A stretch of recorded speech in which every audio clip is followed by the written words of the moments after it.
Es la voz que convoca, que orienta el camino para juntos avanzar. En Despertar Educativo Radio, la voz del directivo. Continuamos en Despertar Educativo Radio y a continuación vamos a escuchar a Jesús Alejandro Villa, secretario de Asuntos Pedagógicos de la Asociación Sindical. El directivo de ADIDA nos va a hablar sobre el paro nacional, todo lo que ha pasado durante estos últimos días con relación al paquetazo de Duque, los motivos del paro nacional y por qué los colombianos debemos seguir atentos a lo que pase este fin de año. Un saludo, compañeros. En esta ocasión quiero abordar en el programa el tema del paro nacional, un tema que se ha constituido en tema central para todos nosotros desde las organizaciones sociales y sindicales y que ha alcanzado, relevancia muy importante. Hoy es tema nacional, tema incluso de conocimiento internacional y que denota una serie de aspectos que son muy importantes para nosotros como trabajadores y que estamos logrando visibilizar, aunque por lo pronto no hay un avance, lo importante con el gobierno en términos de que atienda estas justas demandas que estamos presentándole. Bueno, la pregunta obligada con que iniciamos siempre, que voy a ser muy breve, la de los motivos del paro. Ya la hemos abordado aquí mismo en el programa radial, igualmente en nuestro programa de televisión y en otros medios de comunicación. Sin embargo, vale la pena señalarlo. En términos generales, el paro surge como un llamado de rechazo a lo que denominamos de forma general, con un eslogan que es el paquetazo de Duque, ¿cierto? Pero este paquetazo incluye una serie de asuntos que tienen que ver una parte de reformas laboral, pensional y tributaria, una parte que tiene que ver con reformas o cambios en el manejo financiero del Estado, ¿cierto? Las entidades financieras del Estado, como lo es el holding, que se crea el holding, ya salió pues la normatividad, incluso de una manera pues abrupta por parte del gobierno y casi que retadora, sale pues, y entonces es uno de los puntos que rechazábamos. Todo lo que tiene que ver también con la parte del manejo de accionario en diversas empresas que son propiedad del Estado, en, digámoslo, proporciones menores al 50%, donde pretenden venderlas. Está todo lo que tiene que ver con el derecho a la protesta, y se han ido sumando una cantidad de aspectos. No son solo esos, son muchos más. Vamos a ver cómo esto ha ido creciendo. Si bien ya conocemos los motivos del paro nacional en contra del paquetazo de Duque, para nadie es un secreto que muchas clases sociales, culturales, sociopolíticas, organizaciones y demás se han sumado a este paro. ¿Quiénes están participando en este paro nacional que se viene realizando ya hace algunos días? El directivo Jesús Alejandro Villa explica quiénes están haciendo parte de este gran paro nacional en contra del gobierno de Iván Duque. Bueno, a partir de los motivos del paro, que además, reitero, han ido sumándose y creciendo cada vez más, surge un grupo muy amplio de personas que participamos del paro, personas y organizaciones de carácter social, político, gremial, popular, comunitario, ¿cierto?, étnico, que vienen sumando, ¿sí? Es un paro entonces que, a diferencia de los paros que digamos nosotros como sindicato ADIDA estamos acostumbrados mayoritariamente, que son los paros del magisterio, sean nacionales convocados por FECODE o regionales convocados por nuestra organización ADIDA, este paro va más allá de esto. Incluso va más allá de los paros nacionales estatales, donde salimos el magisterio y todos los demás trabajadores oficiales del Estado, ¿cierto? Este paro ha terminado o ha logrado unir y confluir, que es un proceso muy complejo, a una gran diversidad de sectores, ¿sí? Tenemos una amplísima y muy importante participación de los estudiantes, pero además de sectores indígenas, campesinos, trabajadores agrupados en las diferentes centrales obreras, el magisterio agrupado en FECODE, pero además una cantidad de organizaciones de base en los barrios, en las ciudades, en el campo, que vienen confluyendo en este gran paro, ¿sí? Por eso se constituye en un crisol de organizaciones de pueblo organizado y también de pueblo no organizado que viene, digámoslo, ganando en conciencia, ganando en interés por estas situaciones y entendiendo los motivos que nos llaman a este paro. Por eso es tan grande el paro. Yo en diferentes espacios lo llamo o lo he resumido como una gran confluencia de esperanzas, ¿cierto? Y de descontentos. Descontentos con el gobierno de múltiples aspectos, ¿cierto?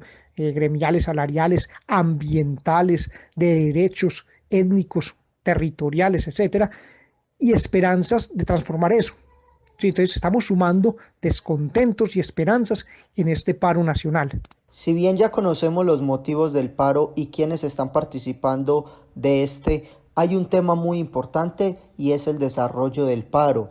El paro no simplemente es salir a las calles y movilizarse. El paro tiene un antes, un durante y un después. El paro nacional tiene una preparación. Al paro nacional hay que hacerle pedagogía. Al paro nacional hay que hacerle asambleas para que los que precisamente están marchando y todos los colombianos conozcan qué es lo que está pasando, por qué se está saliendo a marchar. El directivo Jesús Alejandro Villa a continuación va a comentar cómo es el desarrollo del paro nacional. Bueno, el desarrollo del paro tiene, digamos, una fase previa, que es todo ese proceso por medio del cual el Comité Nacional del Paro genera la expectativa, campaña de expectativa, a la cual nos sumamos todas las organizaciones que hacemos parte de en nuestro caso por medio de la Federación Colombiana de Trabajadores de la Educación y de la Central Unitaria de Trabajadores, que son fundamentales pues, en el Comité Nacional de Paro. El 21, entonces, se lanza el paro como tal. La primera acción contundente fue enorme. En el caso de Medellín pudimos asistir a una movilización gigantesca donde estábamos todos los sectores, estaba muchísimas personas, y en ese proceso se demostró una amplia capacidad de convocatoria, de movilización, y sobre todo se evidenció lo grande del descontento de la población colombiana en general con el gobierno nacional y sus políticas, ¿sí? Esto da un inicio al paro, luego se empezaron una serie de hechos y de nuevas movilizaciones. Por ejemplo, fue evidente el estallido de la represión desde el mismo 21, que obligó casi que espontáneamente a miles de personas, millones de personas en el país a realizar un cacerolazo ese mismo día, cuando se evidenció el ataque desmedido del ESMAD, por ejemplo, en diferentes ciudades, Cali principalmente, Bogotá, algo en Medellín, donde a los estudiantes, por ejemplo, hubo un momento en que encerraron a muchas personas en la Universidad de Antioquia y hubo pues unas dificultades allí, y se lanzó el cacerolazo, y por todo Medellín, en el caso nuestro, por toda Antioquia, se escuchaban sonar las cacerolas. Continúa el paro con movilizaciones, acciones en los barrios, asambleas populares en los barrios, cacerolazos en diferentes municipios de Antioquia y en barrios de Medellín, que es muy significativo porque allí empieza la gente, las personas no organizadas, en muchos casos, pero también las organizadas, a estructurar esas redes de solidaridad y de interés por sacar adelante las tareas de este paro, ¿sí? Hay un día donde se realiza una actividad también muy grande, que es el 27 de noviembre, una movilización enorme. Previamente se han realizado otras, tanto de barrios hacia el centro, dentro del centro de las ciudades, municipios. El 4 de diciembre se realiza otra movilización bastante interesante y bastante grande, y lo mismo el día 10 de diciembre. Entonces observamos cómo el paro va avanzando, pero no solo va avanzando en la movilización, que es importante, claro está, sino que va avanzando en cómo se estructura la organización de las personas y de los sectores que allí confluyen. Bueno, un aspecto muy importante y sobre todo interesante que se ha vivido a lo largo del desarrollo de este paro es el de las asambleas populares. Asambleas populares son al mismo tiempo movilización y organización en construcción. Lo diría yo pues, de esa manera, para tratar de describirlas de alguna manera, y que además son muy espontáneas. Retomando un poco lo que mencionaba ahora, se dan los cacerolazos. Los cacerolazos además implica que la gente, las personas, salen a los parques de sus municipios, a los parques de sus barrios, y allí se empiezan a identificar y a reconocer unos con otros en ese interés del paro. El no estar solos en un sector, el que el paro no sea simplemente del sindicato o simplemente de estudiantes o de un sector gremial específico, sino que empieza a ser algo que atraviesa a la población y a la ciudadanía, ¿sí? En un parque confluyen maestros, estudiantes, confluye la ama de casa, confluyen una cantidad de personas interesadas, y ahí empezamos a reconocernos como aquellos que compartimos estos descontentos y estas esperanzas que les mencionaba. Las asambleas entonces empiezan a hacer en diferentes lugares. Se da en el caso de, aquí hablando aquí de Antioquia, una asamblea popular que está en el Parque de los Deseos, ahí hay unos avances, ¿cierto? Y eso va llevando a la construcción colectiva a una asamblea de carácter nacional, que se realizó pues el 6 y 7 de diciembre. Esto, obviamente, apuntando a fortalecer al Comité Nacional de Paro, ¿sí? A esa instancia que de alguna manera ha asumido una parte de la vocería y la responsabilidad de conducción nacional para tratar de coordinar a tantísimos sectores que estamos participando de este paro, ¿cierto? Estamos sumando en esto, lo cual es una tarea, pues, digámoslo, bien compleja y bien enorme y que se desarrolla por el Comité Nacional y obviamente por los comandos departamentales, donde confluyen organizaciones sindicales, estudiantes, fuerzas políticas, gente de derechos humanos, campesinos, bueno, son espacios abiertos.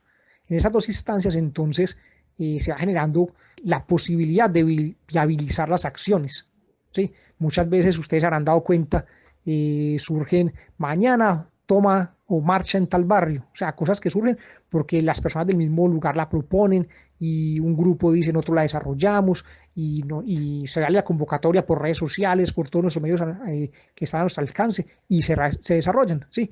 De alguna manera empieza esa espontaneidad a organizarse y va generando la posibilidad que hemos visto de mantener y sostener un paro, incluso en tiempo complejo como lo es el tiempo vacacional para muchas personas. Sí, muchos estudiantes ya están en sus ciudades y municipios de origen, muchos trabajadores, sobre todo el magisterio, que es bastante numeroso, está en tiempo vacacional, sin embargo, ahí continuamos pues activos con el paro. Y si bien este paro nacional ha movilizado a toda Colombia y se ha hecho sentir sobre todo en contra del gobierno, precisamente el directivo Jesús Alejandro Villa va a explicar cuál es la respuesta del gobierno frente a este cese de actividades y frente a estas movilizaciones pacíficas. Además, cuáles son las acciones del pueblo colombiano con relación al paquetazo de Iván Duque. Y la respuesta del gobierno frente al paro, digamos, lo puede observarse en varios momentos o en varias fases o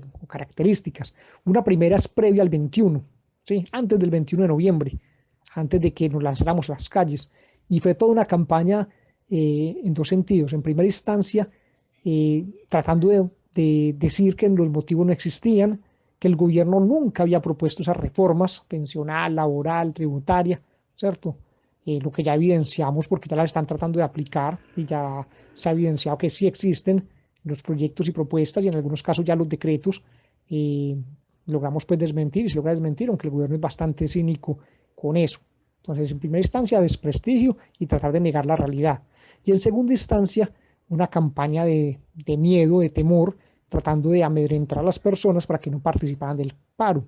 Eso lo observamos claramente con una serie de allanamientos y de acciones de carácter policial frente a organizaciones y personas que estaban comprometidos con estos procesos del paro. Todo esto se dio antes del paro como tal, ¿cierto? Entonces hay una situación pues muy compleja.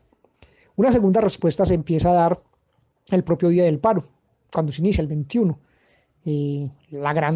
Grandes marchas en algunas ciudades, en varias ciudades, Cali, Bogotá y algo en Medellín y en diferentes lugares del país fueron reprimidas por vías de la fuerza, por vía del ESMAD, ¿cierto? El ESMAD como un escuadrón que entra a romper las marchas, a maltratar personas, a generar violaciones de derechos humanos, claramente que ya están siendo denunciadas, y ahí observamos cómo el gobierno trata de responder pues con una fuerza, una represión muy grande, lo cual generó obviamente también una contrarrespuesta de parte de quienes estamos pues movilizándonos, obviamente una contrarrespuesta pacífica, que fue una serie de cacerolazos contra la represión, ¿sí?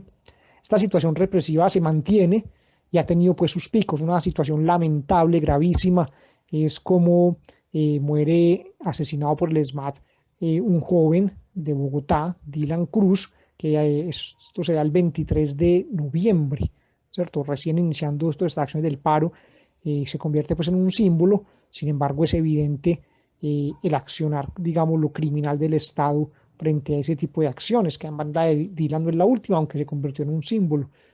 Asimismo, como se han observado imágenes del accionar violento del ESMAD, de igual manera, al parecer, como generar un vandalismo ellos mismos como Estado. La respuesta además política del Estado fue el no dialogar, llama primero a dialogar a esos empresarios, de alguna manera no plantea un diálogo directo con quienes lideran esta organización pues, de las movilizaciones y del paro como tal. Y la peor es que de alguna manera el gobierno le echa más leña al fuego cuando empieza a aprobar precisamente lo del holding, por ejemplo, cuando empieza a evidenciarse que sí iban las reformas, que sí estaban avanzando, entonces se pone una situación muy compleja. El Estado de alguna manera es cínico en esto y continúa como si nada estuviera pasando, desarrollando pues las reformas que precisamente estamos rechazando nosotros o estamos rechazando aún y seguiremos haciéndolo con estas movilizaciones del paro nacional. Ante la respuesta represiva del Estado se hace evidente que también nosotros como contraparte, el pueblo organizado, el pueblo que está movilizándose, que está en los barrios, empieza también a responder, ¿cierto? Pero lo hacemos de una manera muy diferente. No lo hacemos desde la violencia, lo hacemos desde la creatividad, lo hacemos con colorido, lo hacemos con alegría, fortaleciendo nuestras movilizaciones. Ahí surgen entonces nuevos cacerolazos por toda Colombia, surgen acciones de carácter literario, acciones de carácter musical, mejor dicho, se despliega la creatividad de la población para poder evidenciar más aún la indignación pues, que tenemos ante este gobierno. Y lo que observamos es que se suman las familias, la señora, los señores, los niños, incluso en los barrios tocando su cacerola, los conciertos que se vienen dando, y los cacerolazos sinfónicos que se han dado en parques de todo el país, donde desde la cultura se aborda el tema y desde la cultura se muestra un apoyo al paro. Surge una figura como lo fue la primera línea, o como lo es la primera línea, que se inicia en Bogotá, ya también está en Medellín y seguramente en otras ciudades donde de alguna manera se organizan los estudiantes sin bandera política, sin color político, simplemente para hacer acciones de carácter defensivo, ¿sí? En caso de que sean gaseadas las marchas, pues devolver los gases, apagar los gases, tipo de acciones que son interesantes y son de carácter, digámoslo, no violento, sino defensivo, digamos, no para atacar al Estado ni nada, ¿cierto? Surge un evento tan grande como el que hubo en Bogotá, un canto por Colombia, ¿sí? Esos miles y miles de personas allí, y bueno, todo esto va generando un ambiente y unos, digamos, los nuevos repertorios en el accionar de la movilización social. Por ejemplo, se ha planteado incluso para el 18 de diciembre en Bogotá un gran plantón de árboles, ¿cierto?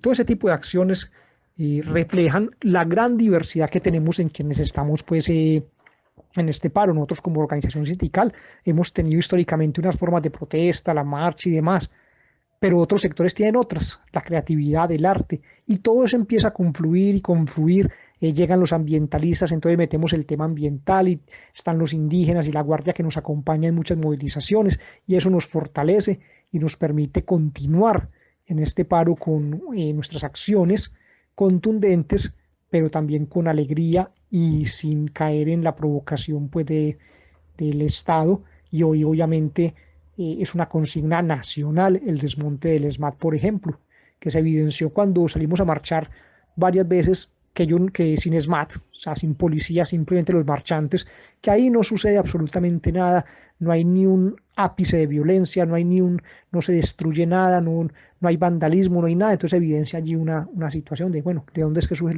el vandalismo y por qué es que surge? El llamado es entonces, compañeros, a que todos, desde cada lugar en que nos encontremos, participemos activamente en las acciones que se den en estas vacaciones, para nosotros como magisterio, ¿sí? Estamos viajando fuera de Antioquia, en cada departamento hay acciones, allí podemos entrar a sumar. Estamos en nuestra casa, podemos participar de los cacerolazos. Estamos en la ciudad, podemos participar de las grandes movilizaciones, de los encuentros, de las asambleas populares. Todos podemos hacerlo, todos podemos aportar y lo más importante, como magisterio, estamos en la capacidad de aportar con contenido, con argumentos, a que esto avance de forma constructiva y podamos, junto al pueblo colombiano, lograr que este gobierno dé respuesta a las necesidades que estamos exigiendo y a las cosas que estamos solicitando sean frenadas y sean eliminadas de las propuestas de este gobierno. Que tengan todos feliz noche.